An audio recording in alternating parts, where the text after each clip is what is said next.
আপনার যখন খিদা লাগে আপনি তখন খান, খাইলে কি পরে, কিন্তু অন্যকে খাওয়াইলে,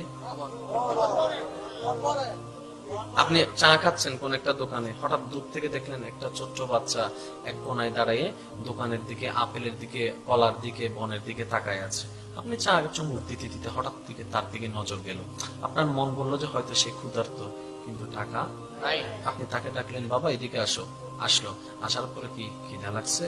সে একটা মায়াবী চেহারা নিয়ে আপনাকে বলল, কিছু খাবা?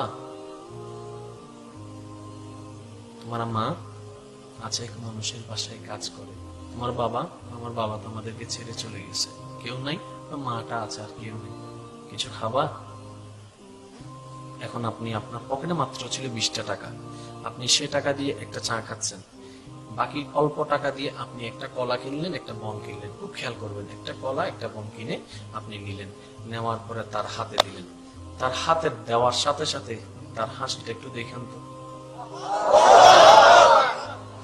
কোটি টাকা খরচ করে আপনি সেই শান্তিটা পাবেন না রে ভাই। একটা দুঃখী মানুষের মুখে হাসি ফোটাইলে আপনি যে শান্তি